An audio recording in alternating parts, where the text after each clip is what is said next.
Hi, my name is Intasia. Everyone calls me Tay for short.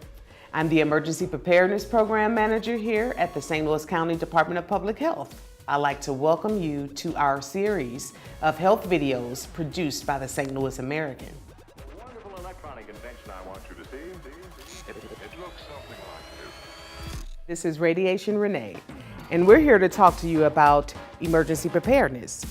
Now, when we're talking about emergency preparedness, we're talking about ways that you can prepare yourself for any type of disaster. And that includes man-made disasters, natural disasters, technological disasters, and our specialty here at the St. Louis County Department of Public Health, which is bioterrorism planning.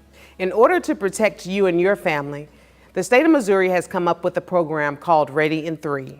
And that's 3 simple steps to make sure you're prepared for any type of these disasters. Number 1, have a plan. Number 2, have a kit. Number 3 is listen for information. So let's talk about number 1, have a plan. It's good to have a plan for your home, your vehicle, your place of business, a school, and even a place of worship. Know what the evacuation routes are.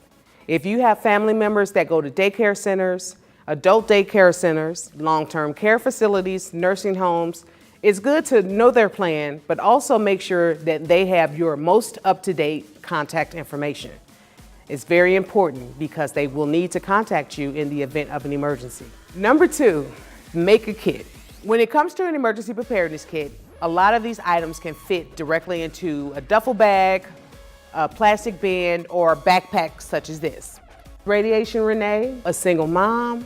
She has an elderly father that lives with her, and she also takes care of a great niece that comes by her house every other weekend. So let's talk about some of the things that are in Renee's kit. An emergency kit can fit in a duffel bag or something like this, a large backpack. And for example, this particular emergency kit of Renee's is actually designed to take care of a family of 4 for at least 72 hours. In her kit, she has water, emergency water in a bottle, or drinking water pouches that come in the emergency kit. It's good to have 1 gallon of water per person per day in your household. It's also good to have non-perishable food items in your emergency kit. This is a meal ready to eat. It's like a freeze-dried type of food, but it's also good to have other non-perishable items that might come in a can or a pouch, such as tuna. But if you have canned goods and things like that, it's very important that you have a manual can opener to be able to open those. And also some type of utilities, like a utility knife that turns into a fork, a spoon, can opener, all in one utility. This also can be purchased for an emergency kit, or it can come in one already designed. Other items that are important to have in your emergency kit are thick trash bags and maybe even a bio-waste bag for things that might have blood or other bodily fluids on them. Duct tape.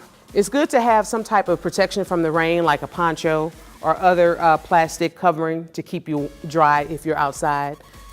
Goggles to cover and protect your eyes. It's also good to have first aid kit. These are N95 respirator masks, or you can have surgical masks in your kit, and also a few pairs of surgical gloves to keep your hands protected.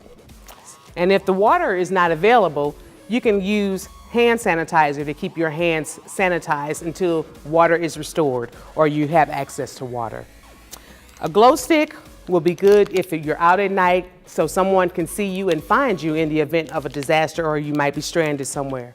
Have a flashlight that's battery operated, and it's also important to have extra batteries.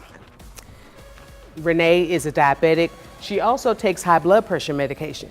So these types of things are very important to also pack in an emergency kit for your home, your vehicle, or your place of business. Pack your extra cards, your extra debit card, extra credit card, but most importantly, try to also pack a sufficient amount of cash.